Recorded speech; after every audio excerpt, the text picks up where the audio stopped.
Assalamualaikum, nama saya Artyom Ketuhov.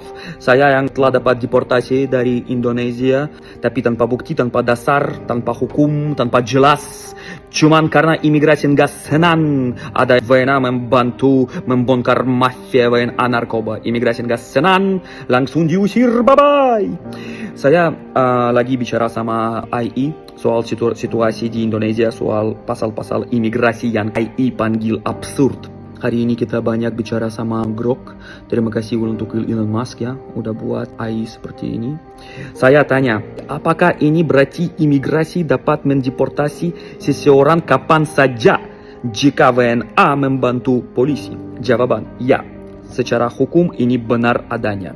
Sistem Indonesia memiliki situasi paradoks. Membantu polisi seringkali menjadi alasan langsung untuk dideportasi berdasarkan pasal 75 seperti saya. Imigrasi tidak peduli apakah Anda telah menangkap 100 pengedar narkoba WNA lain. Yang penting bagi imigrasi adalah kitas. Anda tidak mencantumkan asisten polisi. Pasal 75 sebagai alat universal memungkinkan deportasi seseorang tanpa bukti kejahatan, tanpa fakta apapun yang secara langsung melanggar hak asasi manusia. Orang kasih mengganggu pekerjaan lembaga pemerintah. Orang kasih cuma membantu polisi, tidak jadi kerja seperti polisi, membantu. Oke.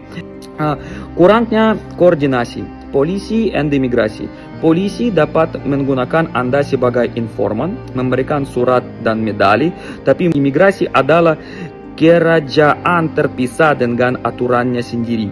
Mereka sering mendeportasi informan justru karena mereka tahu terlalu banyak atau terlalu terlibat dalam masalah tersebut atau terlalu berhasil membantu negara memerangi kejahatan.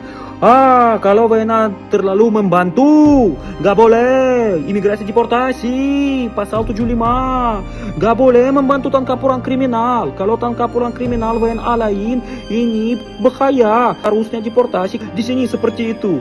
Secara terbuka, saya mau minta tolong bersama Komisi 13 DPR RI. Karena kan Komisi 13 bisa mengatur imigrasi. Mungkin juga butuh bantuan dari Komisi 3. Tolong ya, coba teman-teman parlemen pikir baik-baik ya. Bagaimana situasi hukum sekarang di Indonesia? Saya WNA, saya punya istri WNI. Kita berdua jalan-jalan di pantai dan kita lihat, ada bule, ada WNA bunuh. Contohnya bunuh WNI laki-laki 12 tahun. Setelah itu polisi suruh kita jadi saksi. Kita secaranya moral, secaranya hukum, secaranya KUHP jadi saksi. Dan setelah itu terjadi apa? Setelah itu pihaknya keimigrasian wajib secara pasal 75 tangkap saya, masukin saya ke sel, dan setelah itu deportasi saya, pisah saya dari keluarga saya cuman karena saya membantu polisi, cuman karena saya jadi saksi, karena saya lakukan sesuatu tidak sesuai visa yang saya punya, karena kita sekeluarga tidak kasih saya permisi membantu aparat keamanan negara. Tolong ya cek ke situasi ini karena ini absurd. Harus ada pasal 75, saya paham pasal 75, tapi pasal ini harus ada yang tidak boleh ya, seperti gak boleh deportasi kalau jadi saksi di kepolisian, gak boleh deportasi kalau jadi saksi di pengadilan, gak boleh deportasi karena buat lapor ke polisian, gak boleh deportasi karena bantu aparat keamanan negara. Karena tanpa ini pasal ini absurd, ini benar-benar absurd. Ini semua sangat pelanggarannya HAM sebenarnya. Karena pisah saya dari istri tanpa alasan, tanpa masalah, tanpa saya lakukan kejahatan, tapi deportasi saya dan cikal saya seumur hidup atau 10 tahun atau 20 tahun. Ini sangat gila. Tolong Komisi 13 cek situasi tersebut. Terima kasih banyak.